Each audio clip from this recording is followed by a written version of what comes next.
we all need to talk and think about. Here now is Jennifer Graziano and Time to Talk.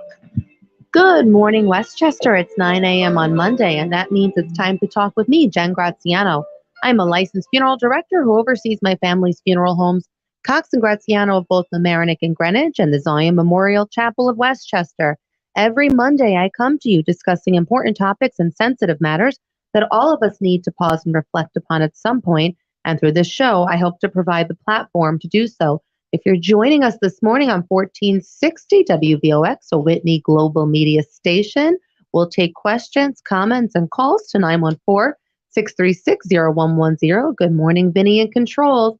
And good morning, Facebook Live viewers. Happy to have you join us this morning with Tim Judge behind the camera from GreenwichLocal.com. So familiar faces, familiar voices this morning on air on 1460. I am so delighted to finally be joined by friends and fellow WVOX radio colleagues, Maura, Carlin, and Christie Derrico, the host of The Balanced Dilemma, which is also a podcast available, and they run the gamut of issues that they discuss.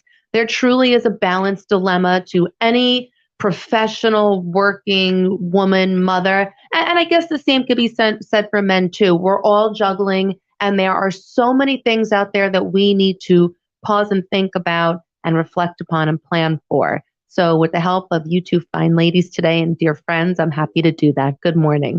Oh, wow. That was tough to beat. Jen, Thank you for having us. Yes, there's a lot to spit out about you guys. It's hard to sum you up. You are people that, big introductions are necessary. Well, we come from the same local town, and Maura and I have been working on this concept since 2016, was it? It might have been 14. It might have been 14, and something we've discussing, passing articles back and forth, and our pitch, our guests are entrepreneurs, reinventors, creators, executives, parents, and partners, juggling the balanced dilemma. Trying to manage life, work, family, and self, and really everything in life requires some kind of balance. True. And then it's really hard to ever truly strike that balance. And it's always a juggling act. But I want to dive a little bit into, like you said, this was a concept that was born before the actual show. So what specifically were you looking to target in creating this show? Who is your audience? And what specifically about the everyday balance dilemma we all face do you like to tackle? Well, it started from our personal experiences, which diverged, and looking into why. As you may know, Christie has continued practicing law. We are both attorneys. Okay. I wanted to get into your backgrounds. Yes, as right. well. We're both attorneys. I practiced as a litigator for a long time in Manhattan, and ultimately two working parents with, careers that had very long, unpredictable, inflexible hours. My family couldn't make it work, and hers could. And we sort of started from there, like, well, look at the differences. But the other thing for me personally was I found in my attic an article that I don't know how it got there, but it's from 1981 called Confessions of a Superwoman. And she was talking about the exact same things that we were talking about, only it was 30 years later. And I'm like, we've gotten nowhere. Well, I want to, there is a story that I always tell, and Maura and I met at LMC TV studios, and she walked in, and maybe I've embellished what she said, but in my mind, she walked up to me and said, I've just left a blank show. Like she just said, she came from home, it was chaos. And I'm like, I love this woman. And it's kind of that would have made me apt to be your friend. Exactly. That's real. The same with you and I, Jen. We often have these conversations like, how are we doing it? And what's different, Maura has said that I got it to work, staying working. But a lot of times I am covering what is really going on to allow the work to continue. I'm making it look good, but it's a lot of stress. And also, it's a lot of luck who you marry, what you both evolve in being able to handle. And we started talking about it. And then Maura sent me that article, and we had a great laugh that this woman was writing 30 years before about everything we were talking about. And what we've loved about the show is the learning process. I mean, I think of ourselves as social scientists. Absolutely. Every guest has shown us something that we didn't know.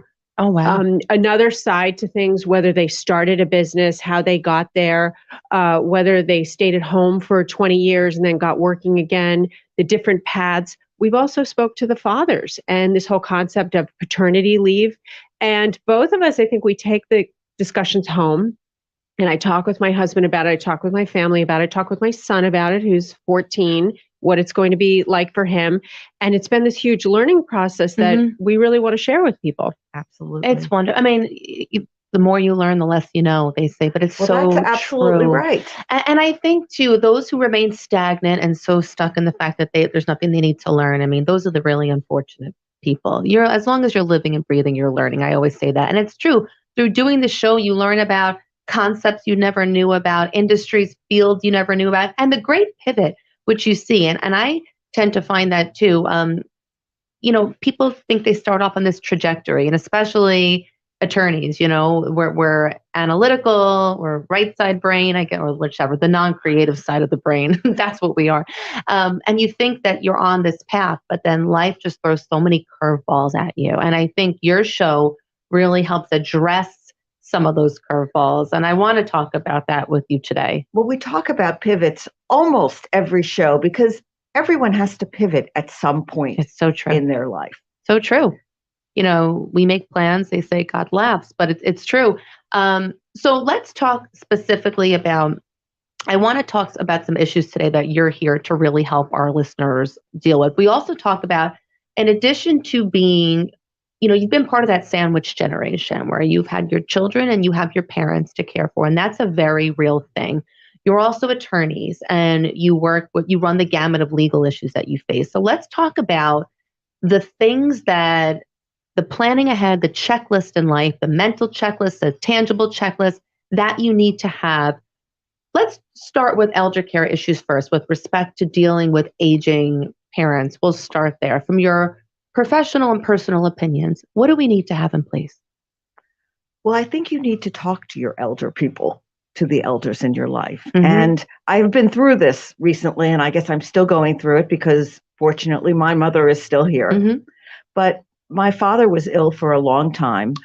And when he passed 2.5 years ago, my mother said, well, we have a plan. This is what's going to happen. Well, it wasn't so much of a plan as, well, this is what I think we'll do for funeral arrangements. And I actually had to come in and take charge of that. And it wasn't what she had planned, other than they had bought plots. Okay. Which raises an interesting question, because I was speaking to someone recently who said what she has learned is that everyone should buy plots by the age of 50. 50. I'm going to write that down. Wow. And I actually wanted to ask you, because that seemed kind of young. So, it's interesting because I always tell a family when they come to me and they say they want to prearrange, and it's not like an immediacy situation, or even in the immediacy, I say, step one, have your plots. That's such an important thing, because you, meaning the person whom the plot is for, want to be a part of that selection process. You might have thoughts on it. You might have a place that you absolutely love or absolutely hate. And it's a real estate transaction, if you think about it, and probably your most permanent address, if you will. So you want to really have a voice in that conversation. And I think that lends to a greater dialogue of making your voice heard in your final preparation. You have to talk about that which is uncomfortable. And no one in this world runs out to excitedly buy cemetery plots.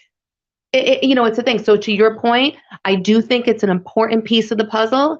I don't know if I would have said 50, but it can't hurt to do it. To my knowledge, I've never heard of a statistic on it. But I can simply say, in my professional opinion, getting that done is so important. And again, having your voice a part of the selection process, your voice, your decisions, and your wants and wishes a part of the process is so important. I also think that apart from the plot, as they're going through life, you really want your parents to feel respect and that they still have agency and decision-making control. Absolutely. And I'm going to give an example, and I'm going to hope my mother isn't listening, that my father had dementia and was bedbound for a long time. Okay. And people kept saying to us, why don't you put him someplace? And my mother didn't want to. And there were reasons why she should. But when you thought about it, if she had done that, she would have felt the need to sit there at least for some period of time every day. But by being able to keep him home, she could continue her life and yet feel that he was there. And by listening to her and respecting that she had a life to live and not to take it away from her because he was ill. Right. And I think so many people forget about that piece of it. I think, yeah, go ahead, Chrissy. Well, we're talking about planning, and I think prior generations did plan for things like this. We were just at a funeral this weekend, and my husband commented, "Oh, look, everyone died in the same year." And I said, "Honey, that's because they bought the plots at such and such a time, and this is the area where you're buried if you are of a certain age." Right. But unfortunately, my life has had a lot of premature deaths, which you don't plan for. The unexpected. Absolutely. And that was part of my narrative. You know, Maura's talking about elderly parents. I saw death at a very young age that made in my mind, oh, I've got to be prepared. You don't, because you don't know. You don't know.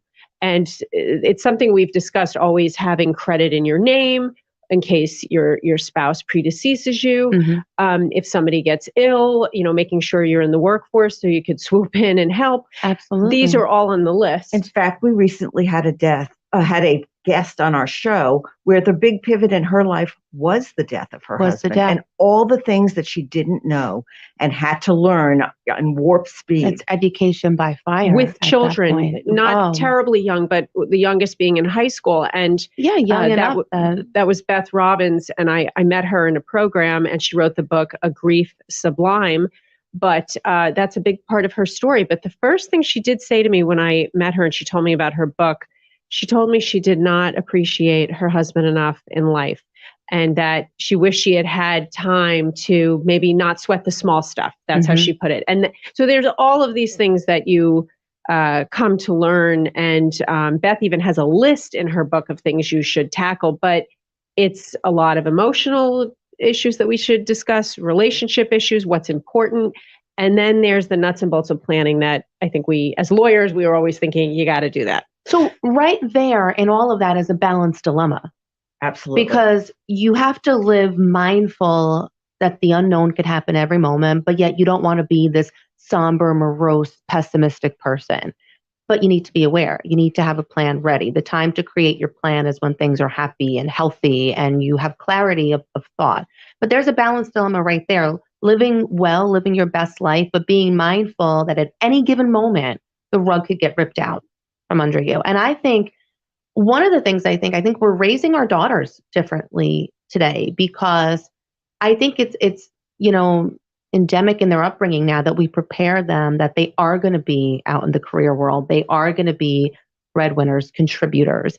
I think that it's just givens now, but our daughters watch us and they kind of assume that you have to run with the torch. But when we're raising our girls differently, and the hope is that they're able to tackle the known and the unknown head on.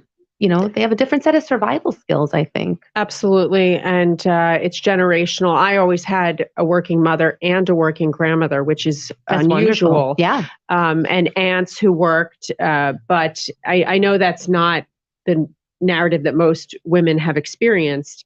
But you're also trying to juggle the joy. You don't want to be tethered to the career. That's just it. And, you know, and I speak from a place of single motherhood. I think that's one of the greatest and most unspoken challenges, that you have to be good cop, bad cop, and you have to be breadwinner. So you're, again, a balanced dilemma. You still want to find joy in life. You want to smile. You want to snuggle. You want to cuddle. And you don't want those fleeting moments to go away. But at the same time, you're the disciplinarian. You're also the fun parent. You're also the working parent. So again, everything in life, all these different scenarios we're posing create their own balance dilemmas. So one of the things I've seen with women who have lost spouses young, when they have young children, is this real fear. I'm now the only parent. Oh my gosh, nothing can happen to me. It's very true. And I'm speaking from a place of not, you know, widowhood, but divorcehood. And when you raise a child that way, and I had kind of an unconventional situation, and you know, I can fully disclose, I was married to my daughter's father. He left when she was probably about a year old, and I've raised her alone since. There is this encumbrance on you that, oh my gosh, like I need to be healthy. I need to be here. And it's that, I guess I have to go for a physical every year. I guess I have to go for a checkup. I have to listen to my body. And it's, you even become fearful if you ever took a trip alone and got on an airplane. And there's so many things you think of, and quite a different world than what we grew up in. That the things you hear are crazy. But that's very true, Maura. That's a valid point that I can speak to. But you're raising also the issue, going back to thinking about planning. Mm-hmm. And, we can go back to the things that you need to have in order, maybe starting at about age 50. But as a single parent, and we see when clients come into the office to draft a will or something mm-hmm. like that, there are concerns about guardianship yes. and trusts and what ages your children will come into money. So you really need to have a list of things that are the boring issues that you have to attend to maybe over the course of 5 years and tick them off. And one of them is, once you become a parent, you have to make sure all of those things in order. Which family member do you trust enough? And that may also change during the course. And it may not be a family member. That's right. Very true. And these are evolving documents that you create. We always say there's some administrative housekeeping that should be done, every maybe 5 or 10 years, or pursuant to a life event, a death, divorce, a marriage, new people, or people coming in and out of your life. So, this is definitely going to have to go into a part 2 show because there's a lot. So just letting you know, there will be a part 2 to this. But let's try to assemble a checklist, if you will, for all the listeners and viewers out there. If we had to rank the top 5 things that everybody by age 50 should have, what would you say they are? Well, you start with a will. A will. Okay. And it has to deal with guardianship, and it has to do with who's going to handle the money, particularly if your children remain underage. And those are really difficult long-term discussions. Do you want one child to be responsible for the other children to make those decisions? Do you want a corporate trustee? Is that a better way to go? Right. Absolutely. And also, if you have a trust, what age do they come into the money? I mean, we have seen people inherit large sums that are broke by 30. So that's another discussion. And what they can use the money for in the trust to either start a business, education, housing. These are all things and who's going to administer it? That's right. These are primary documents. Having trusted people around you and your trusted advisors. And honestly, sometimes that's a hard thing too. We feel bad about choosing people over, someone over another. But when it comes to these matters, it's from a place of neutrality. You have to really pick the best person for the job. And it may be the best person at that time. That's right. That's the number one to me. Okay. So having a will, having directives in place for that what if scenario, and directives in terms of, guardianship, asset direction, asset disposition, whether or not there's a trust. But so again, having a good attorney that you're working with, having the will, number one. You said power of attorney. Well, this is an evolving thing. First of all, the forms have changed. Absolutely. And certain financial institutions will not take the general power of attorney. And also, if you die, the power is not. Which, let me tell you, is actually an issue.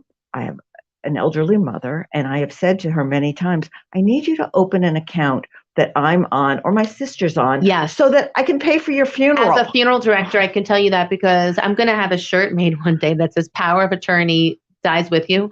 Right. It would be easier to wear the shirt than to explain this because it's such a misconception. And so many people come in and say, but I'm the power of attorney. And at that moment, it's fine if we're in the pre-arrangement process. If we're setting up the escrow account, you can sign the documents there. You have access to the funds. But power of attorney ceases at the time of death. So if you were just the POA on the checking account, you have lost direct access to those funds. Exactly. And people don't understand that. Right. That's really a problem. Well, the other thing is organizing your stuff. So I made a binder, which now is totally outdated. It's got to be 15 years old. But do people in your family know where the binder is? Well, that was my next thing is too. Your family has to know where it is. You can make the plan, but then who's going to execute unless you don't say, God forbid something happens, go in the drawer next to the bed or wherever it may be. I usually send a group text to everyone before a big trip. So I'm going to share something. My mother-in-law passed away about 6 months ago. Oh, I'm sorry to hear that. Thank you. They can't find the original will. After Really? all the estate planning, and she's not in New York, and they won't accept a non-original will. After all the work they did, she ends up intestate. Wow. Yep. Let that be a lesson right Let there, that be a lesson. Maura. Believe me, I know where my mother's will is. It's in my house. Now, I'm going to throw out another thing that I've heard come up that is a new problem, getting into their devices. And Absolutely. This whole digital legacy, this is a whole new I field. think that they're going to have to create some type of, not a power of attorney, but something where you pass on the ability to enter the device, because people now run their entire businesses off their phone. Absolutely. And you can't get into the device. I've heard this happen numerous times. Absolutely. And what happens when it's your thumbprint or facial recognition? And then you get locked out after all these failed passcode attempts. But again, the digital footprint, it's not just anymore that we had a Facebook account. These are, access to our whole life is really there. So it begs the question, will there be digital POAs now? Is that going to become an entity? Have you heard anyone discussing that? I have heard kind of like steps of what to do to terminate. I think Facebook actually even does have some reference to that on the settings and security page of what to do. Correct, Tim? And I think there are companies out there, or, necessity breeds invention. So there are businesses being born that really tackle this. And feel free in the comment section if you can point us to anyone who handles settling the digital estate, if you will. Yeah, this is a good question. But also, you're supposed to comb through your contacts on your phone every once in a while, just like going through your old Rolodex and pulling out cards. Oh, Rolodex. We still have one. My LinkedIn has several deceased people on it. Really? Yes. And I'm like, what happens here? They didn't, close the account. I know on Facebook you can do something and have like a memorial somewhat, but I have noticed it on my LinkedIn that there are some people no longer with us. So this must be something you have to add, especially if you're people in businesses that are small businesses and running it yourself. And there's a lot of e-commerce platforms like Shopify, my whole jewelry collection is run through Shopify. So that's something, there's no brick and mortar, everything from access to payments, digital wallets, even the whole concept of digital wallets that you can give. I sound like a dinosaur, but so technology is a generation behind me. So the gap between us and our kids is pretty wide. And my daughter's like, you can just send me Apple Cash. And I'm like, I can do what? How? And then she walks me through the steps. No, but because, again, like this is everything is here. So you're right. I mean, this is something that maybe there's an idea right here for you guys. So we had our mothers on our cellular phone plan. Okay. Which I could track them. Because it comes full circle, doesn't it? Yes, it does. They become like children. But if I don't hear from her and I want to worry, but also my husband's been able to get into all of my mother-in-law's accounts because he's had her phone. There you go. So access that gave access. So we were doing them a favor because they are a generation really behind on the digital stuff, but having mothers who text is very useful, and so that's advice. It's very true. This is right. So when Maura was talking about her mother-in-laws, my mother is much younger and has a computer science degree, which is again very unique. She went to school when I was a girl, so in some ways she's even more advanced than me. But quite a pioneer, your mom. My mom is a pioneer. And she was a guest on our show. She was. Who wants to learn more about her? It's a great episode. She, did chemistry too at the dining room table. But the point I was going to make was with this rampant fraud that's affecting a lot of elderly identity people. Theft. We all shared our location, even my kids, with everyone, because my mother called me kind of freaking out. Where are the kids? I got this strange phone call. And I said, okay, everyone needs to share, including mom, and then we know where we are. But that times out, so you need to renew it every once in a while. But that's another thing. The other thing too, like the Life 360, and there's some great things out there. I'm going to give you another thing that that I think people should do. They should talk to their children. Absolutely. And give them a sense of what's going to happen. I mean, of course, it has to be age appropriate. Sensitive honesty. Oh, I've listened. And again, growing up, my daughter up in this situation, there were always real conversations, age appropriate, and the dialogue evolved. as she gets older. But if you don't raise your children with the ability to handle life and reality and to go out there and pivot, if you will, we're not really doing them any great favor as parents. You have to talk to your kids. And a part of that, and one of our guests talked about this, it was Paul Sullivan, that you should talk to your children about money. Yes. Both in the context of death and life. Yes. And growing children up with these digital wallets, they don't, there's a lack of cognizance of what money actually is. It's just these transactions across text, but there's nothing to back it. I mean, talk about a dinosaur. I have a check register. And I like to see what's going in and what's going out. I love it. I love to see a check. Well, I love it. I'll be a dinosaur with you, Maura. I love it. This is what I knew this was going to happen. Before you leave, we're going to schedule a part 2 because there's a lot. But I want everyone to tune into The Balanced Dilemma. This is a great show. These are great women. I've had the privilege of knowing you both for over 20 years, and I've been in awe of you. You're inspirational. When can people listen to you? Here. Well, we're here on Thursdays at 10:08. Yes, and we're on this Thursday. And then you have a podcast that's available on Spotify and Apple and Google. It's thebalancedilemma.com. Balanced Dilemma. You can reach us at dilemma@gmail.com. And you can find our podcast at The Balanced Dilemma Podcast. And with that. And on social media. And this is The Balanced Dilemma. Jen, Maura, and Christie, thanking you for taking the time to listen as we took the time to talk. Have a great day, everyone. Bye-bye.